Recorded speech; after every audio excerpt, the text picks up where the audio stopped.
کسی نئے قاضی کا تقرر ہوا نہیں ہوا، اور اس پر زیادہ معاملہ، اور اس میں شہر کے لوگ بہت زیادہ کنفیوز ہیں۔ کنفیوز اس لیے ہیں کہ بھئی پہلے سے جب آلریڈی قضات کا سسٹم نظام آباد میں چل رہا اور سارے معاملات وہاں ان کے دفتر سے، پہلی بات اس کو کر لیں کہ ہم نہ تو کسی کی مخالفت میں نہ تو کسی کی طرفداری میں، ہم اہل سنت کی طرف سے جو ہمارا اس پر کیا ہمارے خیالات ہیں اس تعلق سے ہم گفتگو کرنا چاہ رہے ہیں۔ اور یہ معاملہ ایسا تھا کہ موجودہ جو قضات کا سسٹم چل رہا ہے یہاں پہ، تو باضابطہ طور پر وہاں کسی جماعت سے میں نہیں سمجھتا ہوں کہ زیادہ کوئی تعلق رہا۔ ہر لوگ اپنے اپنے معاملات کو لے کے جاتے اور ہم کو سالوں کے مسائل حل ہوا کرتے تھے، مگر اچانک ایسی کیا ضرورت پڑی کہ دوسرے قاضی کا بھی اعلان ہوا۔ تو کیا جو پہلے کے قاضی تھے کیا ان کو ان کی ذمہ داری سے برطرف کر دیا گیا، ان کو اس سے ہٹا دیا گیا کہ اب دوسرے قضات کا بہت زیادہ شور چل رہا ہے شہر میں؟ تو اس پر ایک اہم مسئلہ ہے ہمارے لیے، اس لیے کہ اگر حالات، اور بعض لوگوں کا کہنا یہ ہے کہ شہر کافی بڑا ہو گیا اس لحاظ سے ایک کی جگہ 2 قاضی کی ضرورت ہے، تو پھر جہاں تک 2 قاضی کا مسئلہ ہے تو اس میں جو ہے پھر ہم بھی 1-2 کی جگہ 3 رکھے جائیں۔ ہمارا مطالبہ اہل سنت کی جانب سے ہے کہ ہمارا بھی ایک قاضی ہو، اور یہ کارروائی تو ہم لوگ 2015 سے ہی اس کارروائی کو ہم نے جو ہے 2015 سے شروع کی پورے طور سے، جہاں سے کلکٹر آفس سے لے کے وقف بورڈ سے لے کے پوری کوششیں جاری رہی۔ کلکٹر آفس سے لیٹر بھی آیا، وہاں وقف بورڈ کو لیٹر بھی لکھا گیا کہ بھائی جو ہے ان کو جو ہے موقع دیا جائے، اور ان کی تائید میں غالباً شہر کے جتنے مساجد، جتنے مدارس، جتنی تنظیمیں ہیں سب لوگ کھڑے رہے۔ پر بات سمجھ میں نہیں آ رہی کہ یہاں پر چونکہ ہمارا جو آفیشیل جو طریقہ ہے، جس طریقے سے اس کام کو کیا جاتا ہے، ہم نے وہ کوشش اپنی جاری رکھی۔ اب یہاں پر ہمارا کچھ یہ نہیں ہے کہ ہم سیاسی لوگوں کے پیچھے پھرنا، ایسا تو نہیں ہے کہ سیاسی جو ان کے پیچھے پھرے انہیں کا کام ہوگا وہی لوگ عہدے پہ دیے جائیں گے، ایسا تو نہیں۔ ہماری کوششیں ہم کرتے رہے اور بعد میں اعلان ہوا کہ جو ہے ایک اور قاضی کا، تو ہمارا مطالبہ یہی ہے کہ ہمارے طرف سے اہل سنت کا بھی ایک قاضی ہونا، اور اگر یہ معاملہ نہیں ہوتا ہے تو ہم اس پہ غور کریں گے، اس لیے کہ ہم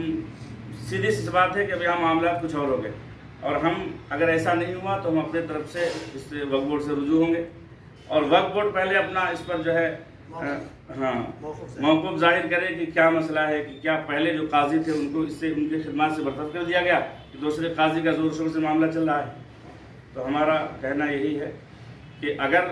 1 سے 2 کی ضرورت ہے، 2 کی جگہ 3 کیا جائے، اہل سنت کی طرف سے بھی ایک قاضی کو مقرر کیا جائے، ورنہ ہم دوسرے کسی مکتبہ فکری قضات کو نہ ہم مانیں گے، نہ ان کے جو ہے ذریعے سے ہم کوئی اپنے کام کو آگے بڑھانے کی کوشش کریں گے۔ ہم اگر ضرورت پڑی تو ہم آگے جو ہے اپنے قاضی کا اعلان کریں گے، اپنے آفس کا بھی اعلان کریں گے، اور شادی بیاہ اور دیگر جو معاملات، بلکہ اس سے جو ہے ہم سنی شرعی پنچایت کا بھی اعلان کریں گے، اور پورے طور سے ہم پچھلے معاملات میں خاموشی کی وجہ یہ تھی کہ باضابطہ طور پر کسی جماعت سے ان کا تعلق نہیں تھا کہ بھائی، تو اس لیے ہر لوگ اپنے اپنے معاملات کو لے کے جاتے تھے۔ اب یہاں پہ ایک مکتبہ فکر کو، ایک جماعت کو جب ترجیح دی گئی تو یہاں تو اہل سنت شہر نظام آباد میں غالباً 140-45 مسجدوں کی تعداد میں سمجھتا ہوں کہ 65 سے 70 مسجدیں اہل سنت جماعت کی، اتنی بڑی تعداد ہونے کے بعد بھی ہر وقت ایسے معاملوں میں ہم کو نظر انداز کیا گیا۔ بس یہی ہماری کوشش ہے اور یہی کہنا ہے کہ اس پر غور کیا جائے، اور جو ہے ہمارا جو معاملہ جو 2015 سے یہ ساری کوششیں چل رہی تھی اس پر جو ہے توجہ دی جائے، اور ہمارے لیے اہل سنت کی طرف سے بھی ایک قاضی کا تقرر کیا جائے، بس ہمارا یہ کہنا ہے۔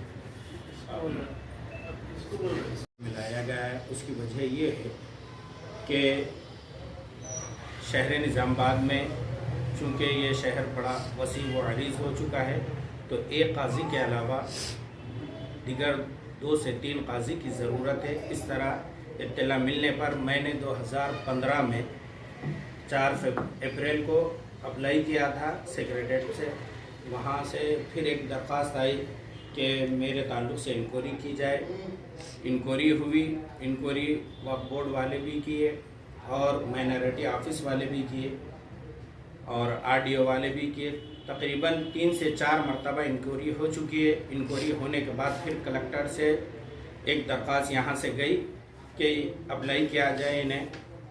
اور پھر وہاں سے پھر دوبارہ سیکریٹریٹ میں کچھ دن فائل رکا دی گئی. یہاں پہ بھی تقریباً نظام آباد میں بھی کسی احباب کی جانب سے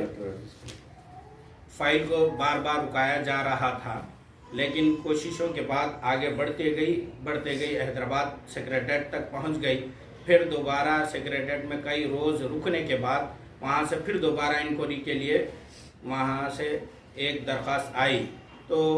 اس تعلق سے میں نے کلکٹر صاحب سے رجوع ہوا تو کلکٹر صاحب نے کہا کہ وہ چیز ہو گئی، انکوائری ہو گئی، ہم اس کے تعلق سے سگنیچر وغیرہ بھی کر کے اپنی فائل کو آگے بڑھا دیا ہے. اب دوبارہ اس کی کوئی ضرورت نہیں ہے. اس کے بعد آج تک بھی وہی جوائنٹ کلکٹر صاحب کے پاس فائل رکا دی گئی ہے. میں نے بار بار مطالبہ کیا لیکن کوئی اس پر رد عمل نہیں ہوا. تو میری یہی گزارش ہے کہ فوراً اس فائل پر بھی توجہ دی جائے اور اہل سنت والجماعت کا قاضی تقرر کیا. اہل سنت نظام آباد بالخصوص مرکزی میلاد کمیٹی اور تمام مساجد اہل سنت، تنظیمان اہل سنت کی جانب سے حافظ شبیر صاحب قبلہ کی تائید میں ایک پریس کانفرنس بلائی گئی. آپ ان دونوں حضرات سے مکمل تفصیل سن چکے. مختصراً یہ ہے کہ جو آدمی 2015 سے کوشش کرتے آ رہا ہے اور جس کی فائل وقف بورڈ تک پہنچ چکی ہے اور وہاں سے یہ تیقن دیا گیا کہ آپ کو کال آئے گی اور انتظار کیجیے، اور ہم انتظار میں بیٹھے ہی رہے اہل سنت والجماعت والے، اور اچانک ایک اعلان ہوتا ہے پیپر کے ذریعے، ہم کو اطلاع سوشل میڈیا کے ذریعے اطلاع ملتی ہے کہ ایک نومولود لڑکے کو ہمارے سر پر نظام آباد کے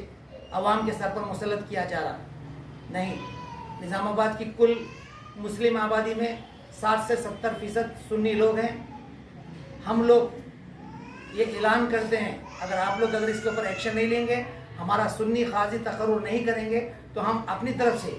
اپنا قاضی کا اعلان کرتے ہیں اور عنقریب ہمارے بھی آفس کا اعلان ہوگا. اور انشاءاللہ سنی علماء کونسل تو ہے ہی ہے، سنی شرعی پنچایت کا بھی انعقاد عمل میں لایا جائے گا. میری آپ حضرات سے بالخصوص سیاسی قائدین سے میں اس طرف توجہ چاہوں گا کہ جو لوگ چاپلوسی کریں گے، جی حضوری کریں گے، ان کو ہی رکنیت دی جائے گی بڑے سے بڑے عہدے کی. جو لوگ آپ کی جو لوگ آپ کی جو ہے نا جی حضوری کریں گے، انہی کے لیے یہ عہدے منصب دیے جائیں گے. جو آدمی قابل ہے، جو 2015 سے محنت کر رہا، اس کو پسے پشت ڈال کے 2 سال سے کارروائی کرنے والے کو یہ سیاسی قائدین لے کے آ کے ٹھہرا کر دیں گے. یاد رکھو، آنے والا الیکشن ہے، سنت الجماعت کے بہت سے زیادہ ووٹرز ہیں. اگر آپ لوگوں کا یہی رویہ رہا تو ہم بھی اپنے خیالات میں تبدیل لا کے ہم بھی اپنا نمائندہ دوسرا چننے کے لیے تیار ہیں. ہمارے قاضی کا تقرر ہونا چاہیے جو 2015 سے کوشش کر رہا ہے. اگر ایسا نہیں ہوا تو چند روز میں انشاءاللہ ہم لوگ پھر ایک بار پریس کانفرنس کر کے ہمارے آفس کا اعلان کریں گے اور شرعی پنچایت کا بھی اعلان کریں گے. السلام علیکم ورحمۃ اللہ وبرکاتہ.